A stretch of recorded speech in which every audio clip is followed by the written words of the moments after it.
Isang mapagpalang araw po sa ating lahat. Welcome to my YouTube channel. This is DJ Master. Yun, isa na naman pong episode ang ating pag-uusapan ngayon. Mainit na mainit pa yung itong nakarang eleksyon, no? Kung saan ay yung mga karamihan sa mga celebrities, ayun, ang mga kilalang tawa hindi pinalad. At isa na si former Senator Manny Pacquiao na nakapasok lang siya sa top 18 na meron siyang boto na 8,404,314 at ang lamang nung top 12 ay 2.3 million votes, napakalayo. So, ang ibig malilaw na wala na, hindi na siya tinangkilik o sinuporta ng ating mga kababayan, hindi na sapat yung para makapasok siya. So, dahil sa pangyayaring to, yun, naging matunog naman yung usapan ngayon, no? Ito yung matunog na usapin kung kay Manny Pacquiao. Hindi ko alam kung aware na kayong lahat, siguro yung iba aware na sa yung mga boxing enthusiast, pero sa mga hindi nakakaalam, siya po ay muling lalaban, no? Lalaban siya sa isang American World BC champion na kung saan si Barrios po, yun, no? So ang paglalabanan po ay WBC. So kasi nung natalo siya si Manny Pacquiao, no? Actually tumakbo siya ng presidential election noong 2022 at siya hindi pinalad, di ba? Nakalaban niya si ating kaslukuyang Pangulo ng Pilipinas, si BBM, at siya yun, nag-retire na sa pagboboxing. Tapos ay nakakagulat nga na biglang nalaman ko rin na siya muling magbabalik sa ring, no? At ang lalabanan niya pa itong kasulukuyan, no? Yung current World BC champion na si Marius Barrios. Yun po, ayun po, actually dumating na siya sa Amerika, no? Napanood ko na, no? Kasi kung titignan natin, just to give you a background, no, ni Manny Pacquiao, ang huling laban niya ay noong August 2021 kay Cuban Yordenis Ugas, no? Na kung saan ay tinalo siya by decision, no? Para sa WBA belt yun. So napanood ko yun actually, no? Medyo sa totoo lang, ano lang tayo, real talk lang tayo mga ka-DJ, yung mga boxing fans dyan sa buong mundo. Talagang medyo pinagtatatamaan na si Pacquiao doon. Medyo kinabahan nga rin ako, baka mapuruhan at baka ang mangyari at baka mapasama, no? Do lumaban, pero iba na yung yung volume of punches, hindi na ganun karami, yung footwork hindi na rin ganun kabilis, at tinatamaan na siya. Dati hindi siya nakakailag pa, naiwasan yung mga suntok. Ang mabigat doon, marami siyang tinanggap na suntok, no? Na malalakas din, kaya at mabuti na lang walang sama nangyari kay Pacquiao. Ayun talagang nangyari doon, no? At itong si Yordenis Ugas, for the information of everybody, itong tumalo kay Manny Pacquiao na si Yordenis Ugas, tinalo nung itong Barrios, si Mario Barrios, tinalo to si Yordenis Ugas, at pinabagsak pa, actually bumagsak to, pero nakatapos ng 12 rounds. Ayun yung lalabanan ni Manny Pacquiao, mga ka-DJ. Ayun ang lalabanan niya, si Marius Barrios, na napakabata, 29 years old lang po, kalakasan. Kumpara kay Pacquiao na ngayon ay 46 years old na po. Na sinasabi nila, age is just a number, sabi ni si Bubo, yung kanyang trainer. Tingnan natin. Ayun, mamaya analyze natin, mga ka-DJ. So, kasi may mga nagtatanong, bakit daw nag-retire na si Pacquiao, tapos biglang, siyempre sa ranking bumaba siya, tapos biglang siya ang binigyan ng pagkakataon na makalaban yung champion na si Mario Barrios.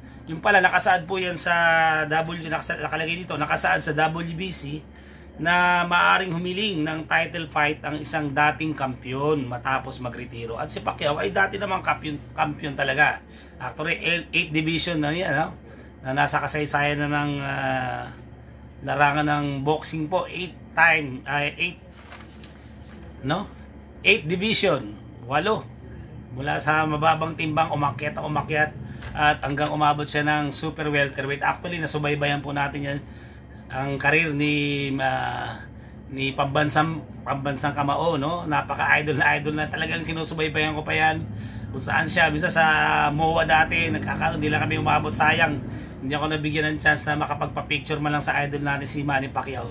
Kaya lang, yun nga, nung pumasok sa politika, doon tayo hindi tayo conforme. Pumasok siya sa politika kasi iba talaga ang boxing sa politika, no? Kailangan sa politika, syempre, kahit papano, knowledgeable ka dapat, lalo kung tinatakbo mo, alam mo, senador, dapat may alam ka sa batas talaga. So, ayun po.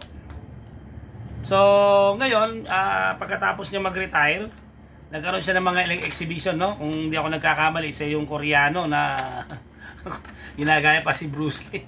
Ano? Na hindi naman, bumagsak kay Manny Pacquiao. At huling exhibition na ginawa niya, ito isa pang nakakatakot. Panood ko rito kay Rokia Ampo, no? Hindi talaga ng Japan. Noong July 2024 na nauwi sa draw. Pero actually, ewan ko draw talaga. Pero nakatakot din. Tinamaan din si Pacquiao. At saka medyo malaki talaga yung kalaban. Medyo in terms of height. Tsaka sa physique malaki yun eh. Parang hindi match eh. Tinamaan si Pacquiao na malalakas din. Nakakatakot doon. Nagpatama naman si Pacquiao. Pero yung kalaban niya, ano pa lang yun ha. Hindi pa world champion yun. Pinagtatatamaan na. Yun yung mga malaking katanungan sa atin. Ito, kay Rokia Ampo, medyo nalagay sa alanganin. Itong lalabanan niya ay current, kasalukuyang kampiyon sa welterweight division, yung WBC ang hawak. Yun po. So ngayon, i-analyze natin, no? Ibibigay ni DJ Master yung kanyang, ito yung ating honest analysis ko talaga, ibibigay ko. Pasensya na, no? Hindi tayo magsisinungaling. Ano naman tayo sa larangan ng boxing, may nalalaman naman tayo kahit paano at sinubaybayan ko rin yung career ni Pacquiao. Analyze natin, no? Tapos kayo na po ang humusga kung tama yung aking magiging analysis po. Natin? Unahin natin yung advantage. Siyempre, ang advantage niya experience, siyempre. Napakahaba ng kanyang karanasan, no? Pagdating sa boxing at saka yung mga nakalaban niya, mabibigat talaga, no? Kung di tayo nagkakamali, yung nagsimula yung karir niya, yung kay Lebuaba ba yun? Ayun, pinabagsak niya, tapos isang matinding, doon na umangat yung karir ni Pacquiao, yung tinalo si Antonio Barrera, na binugbog niya, yun. Tapos sumunod na sila Eric Morales, no, mga kaibigan, yung unang laban, tinalo siya. Tapos yung dalawang sumunod na laban, nag-rematch, nanalo siya, at yung pangatlong laban na, tinalo niya pa rin si Eric Morales. At ang kanyang rivalry, walang iba, siguro, ito, siguradong kilala nyo, yung kanyang si Juan Manuel Marquez, yung nagpatulog sa kanya, yung, kung di ako nagkakamali, ika-4 na laban na parang, ano ba yun? Malapit ako gawin, salubong siya ng straight, bagsak si Pacquiao, tulog talaga, tulog. Akala nga ng iba ron, ayun yung katapusan ng karir niya, pero matindi talaga to si pambansa kamao, na pag nanalo pa, bumawi at muling nagkampiyon pa sa WBA. Tinalo niya si Keith Thurman, di ba? Ayun po, yun ang ano niya. Hindi na natuloy yung labang kay Spence ba yun? Kasi nagkaroon ng injury, kaya napunta kay Ordenis Ugas. So yun lang nakikita ko, experience, no? 8 division champion, experience. Ang tanong dito, ang disadvantage, mga ka-DJ, no? Ito yung katotohanan. Yung age factor. He is now 46 years old. No? Sa isang boksingero, talagang ano na to, may edad na to. Kung sa ordinaryong tao lang, siguro yung mga kalaban niya, ang nalabanan niya, world champion. No, kalakasan 29. Na magiging factor dito, yung siyempre iba na yung bilis niya. Siguro yung lakas, andun pa, may lakas pa, pero yung speed, palagay ko may malaki na yung pagbabago. Kung titignan natin, babasihan natin yung kay Ordenis Ugas na lang, wag na rin sa exhibition. Tsaka yung volume of punches, hindi na ganun karami, hindi ko katulad nung araw pag sinabing Manny Pacquiao, talagang pag tumama yan, sunod-sunod, hindi ka natitigilan. Yun ang problema, no? Tapos mas matangkad yung kalaban, nako, yung height, yung reach, mas bata, 29 years old, mas malakas, mabilis. So, yun ang mga ano rito, no? Eh nga, yung tapos hindi na siya ganun ka-active. Ang huling laban niya, yung exhibition, kay Rokia Anpo ng Japan. So, kumbaga sa ano, siyempre, hindi ka-active, no? Iba yung lumalaban ka ng tuloy-tuloy eh. Yung ano ka ba? Nakakondisyon talaga yung katawan mo. Yun ang isang mga tanong dyan, no? Hindi na siya ganun ka-active eh. Ang huling laban niya, pakailan yun? 2024 July. Yun, halos isang taon. Ngayon, yung pa, isa pang factor dito, yung lalabanan niya ngayon na si Manny Barrios, no? Yung current champion ng welterweight division ng WBC, yung tumalo kay Pacquiao na si Ordenis Ugas, tumalo sa kanya ha, tinalo na itong Mario Barrios, tinalo, pinabagsak, at natapos naman, pero bumagsak. Ayun ang lalabanan niya, DJ. Ewan ko, yun ang mabigat doon, no? Yung mga analysis dyan. Tapos, ang tanong dito, dahil sa kanyang age, yung age ng ano dito, no? Kaya pa bang tumanggap ni Pacquiao ng malalakas na suntok? Eh, si Barrios yun. Bata, no? Kasalukuyang kampiyon. Ang tanong, gaano pa yung kakayahan niyang tumanggap? Kasi, iba na pag nag-age, di ba? Sa haba ng pagbuboxing ni Pacquiao, hindi natin yung mga ano, naalog-alog na yung utak. No, kung titingnan mo ang mata ni Pacquiao, hindi na talaga ganoon diretso, medyo ano no. Ayun ang malaking katanungan kapag tinamaan si Pacquiao ng malakas na suntok ni Barrios. Kakayanin niya pa kaya? Yun. Yun ang mga tanong doon, no. At ano ang posibleng pwedeng mangyari kay Pacquiao? Sana ka hindi tatamaan. Pero sa pagbuboxing kasama yun, tatamaan ka sa kailangan hindi ka lang marunong magpatama, marunong ka rin tumanggap ng suntok kung gaano mo kayang tanggapin yung malakas na suntok. Tapos, ayun nga, matagal na siyang nabakante. Hindi na siya active for almost 1 year. So, ayun ang mga nakikita nating ano rito. Talagang experience lang ano eh. Ilang advantage niya sa lakas. I would say, ito, bata to. Tsaka mas gumaling yung ano, yung Manny Barrios sa kinalaban na ni Davis. Yung nasa baba pa silang timbang, nasa kung lightweight yung pinaglabanan, pinabagsak to pero umakyat ng timbang, pumunta sa welterweight. Malakas eh, mabilis.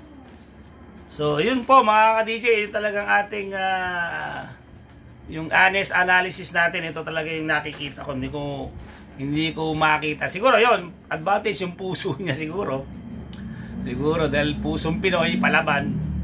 Pero hindi pwedeng laging puso lang para. Minsan kasi ang isip, sa isip mo kaya mo pa ang gawin isang bagay, dati mong ginagawa, sa isip mo, pero yung katawan, hindi na ganun nagre-react. Yun ang katotohanan. So, yun ang malaking challenge kung paano nila ikukondisyon na maigi si Pacquiao. Actually, nasa Amerika na nga siya, ikukondisyon talaga na matinding focus yung conditioning coach nila. Tapos yung strategy na gagawin nila, yun. Kaya ang tanong dito, ano ba yung objective ni Pacquiao, kasi bakit pa siya bumalik? Hindi ko rin kasi ako tatanungin, wala siya dapat patunayan. 8 division world champion. Hall of Famer na siya, no? May lalagay na siya sa Hall of Fame. Ano ba? Narating niya na, naging senador. Ano pa ba? Napaka-popular, napakayaman, daming ari-arian, business, may magandang pamilya, hindi ko lubos maisip kung ano pa. Nakikita ko lang dito, sa totoo lang, dahil natalo siya sa senatorial election, siyempre gumastos yan, siguro.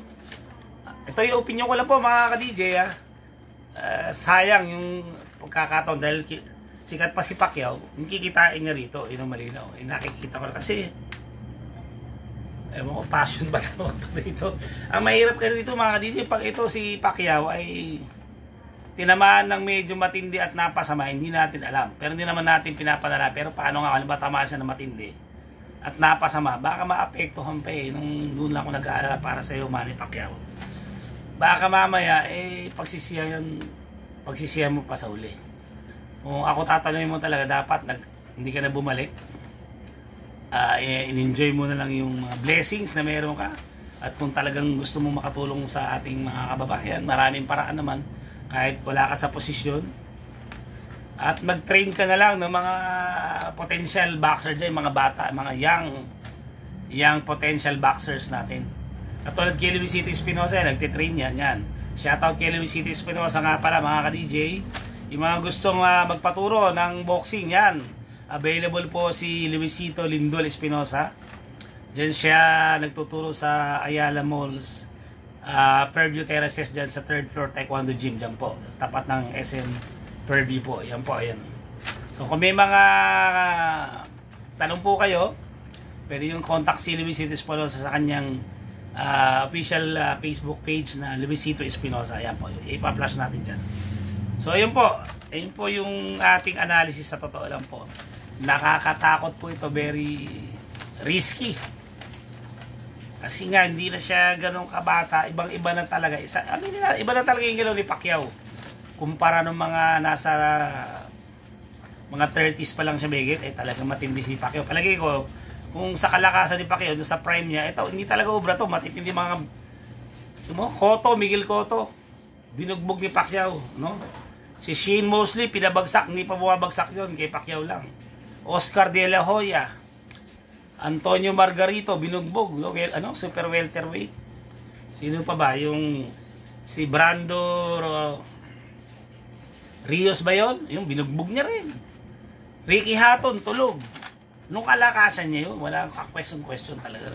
Pero sa ngayon, talagang malaking question mark po kung uubra pa talaga si Pacquiao. Hindi natin alam, pero hindi natin madidiscredit din yung puso ni Pacquiao. Matapang talaga eh.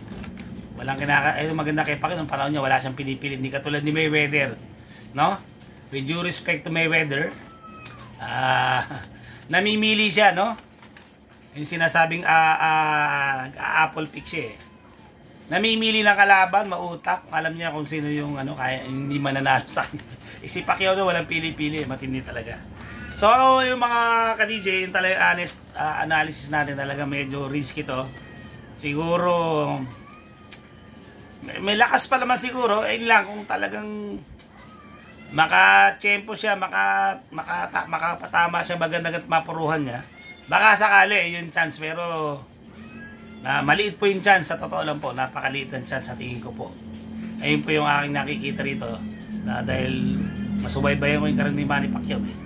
So hindi natin sinasara na walang pag-asa. May pag-asa pero maliit lang po talaga. Mas malaki po yung possibility na matalo siya rito ni Mario Barrios na di hamak mas bata.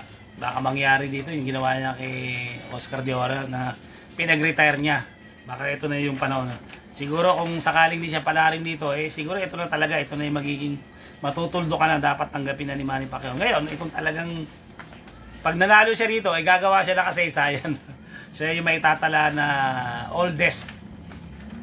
magiging oldest welterweight champion sa kasaysayan ng boxing sa welterweight division. Ilan po mga ka-DJ, ilang ating analysis sa darating na laban ni Manny Pacquiao this coming July 19 sa Las Vegas, Nevada po. Yan. Yan po, bago tayo magtapos, binabati ko yung aking mga relatives dyan sa Bicol. Maray na Aldaw Sendong Gabos dyan ha. Actually may reunion tuwing taon nagkakaroon. Pasensya na hindi kami nakakasali po dyan. Yan, kila Ate Consuelo dyan lahat sa inyo. Mga Prila family, Azucena family, Azor family, yan, Silot family, Imperial family, lahat yan. So ayun lang po yung natin. Shoutout kay Giancarlo Escotillo na nakasuporta, kay Spencer Gutierrez, diyan kay sino pa ba to? Brent Artienda, yan yung ating hello sa aking mother, Mama Lydia siya. Kay Nanay Raquel Robrigado, yan ating lagi nakasuporta rin sa atin. So yun po mga ka-DJ, pero bago nga makalimutan, so ko lang i-promote na meron na tayong official sticker, Azucena TV po. Ayan po. May mga interesadong magkaroon ng ating sticker. Pag PM lang po kayo sa Jesus Perdigon Azucena, o pwede rin kayo mag-message sa aking Instagram, Azucena TV. At meron din tayong TikTok account, Azucena TV. So, salamat nga pala. Ang daming nanonood kay Lito Lapid. Hindi ko na-expect. Ang daming nanonood kasi masyadong hindi napapansin si Senator Lito Lapid. Marami-rami pong nanood. Nasa almost 400 na po yung ating views. At salamat din sa yung dinlag ko na yung bagong munisipyo na itatayo na worth 9.6 billion po. Ayan, babaguhin na po yung lumang munisipyo ng Pasig. At sa kasalukuyan nga po, di ba, nabanggit ko na, naipakita ko naman na may mga giniba na mga structure dyan. Yan, abangan natin. At talk of the town talaga si re-elected Mayor Vico Sotto. Grabe. Talagang siya yung pinag-uusapan na panahon yung interview with Karen Davila.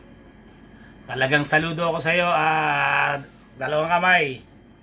Grabe. Sana ganito ang maging mindset ng mga bagong politician na nauupo yan sa ating sa posisyon ng nasa gobyerno para maayos na. Sayang para tayo patuloy na tayo umusad, umuusad naman. Marami mga pagbabago in terms of transportation, yung mga mas transit natin dyan, pag nagawa na yung subway, MRT7, merong LRT papuntang Cavite, alam ko yan. Tapos may plano na yung from Cavite to Bataan, marami. Tapos sa mga probinsya pa, marami pang mga tulay na gagawin, So sana tuloy-tuloy na yung pag-asenso ng Pilipinas at sana yun pa, marami maingkayan si Mayor Vico Sotto na natularan yung kanyang pamumuno, yung good governance na tinalakay natin. Napaka-importante, andun yung transparency. Karamihan, wala kung transparent kasi may iwasan ng talagang corruption dyan, wala kang tinatago. Tapos accountability, di ba? Tapos yung responsiveness, mabilis na pagtugon, yung equity, pagkapantay-pantay. Wala kang tinatangi dahil kahit hindi mo kapartido yan, dapat gano'n, yun lang. So mga ka-DJ, dito natin tatapusin. Sana po kahit papano nagkaroon kayo ng ideas na darating na laban ating pambansang kamao, Manny Pacman Pacquiao this coming July 19, 2025 sa Las Vegas, Nevada. Abangan natin yan mga ka-DJ. Grabe to. Aabangan na to hindi lang ng mga Pilipino, buong mundo. Talagang aminin natin, talagang hindi pa rin daw si Manny Pacquiao pinag-uusapan pa rin sa larangan ng boxing. Ewan ko si Mayweather kung babalik pa yun. Mas maganda kung maglaban ulit sila. Mas maganda yung age nila, hindi nagkakalayo. So ayun lang po siguro mga ka-DJ. Dito natin tatapusin ang aking vlog na ito. By the way, kung may mga comment po kayo, pakilagay nga po dyan kung sa tingin nyo, kung agree po kayo sa aking analysis. Feel free po, pakisulat yung mga comment, yung mga fans si Manny Pacquiao dyan. So, yung mga kababayan natin sa Bisaya, ayan, maayong buntag sa taran, yan. Sa mga kababayan, mga Ilocano, yan, naimbag na Aldaw at maray na Aldaw Sendong Gabos, mga Bicolano, yan. Hola, sa Espanyol, hola, hello, Assalamualaikum sa mga kapatid natin mga Muslim, yan. Ni hao sa Chinese. Ayun lang po mga ka-DJ, ito po si DJ Master nagsasabi, laban lang, God bless you all. See you on my next vlog, bye.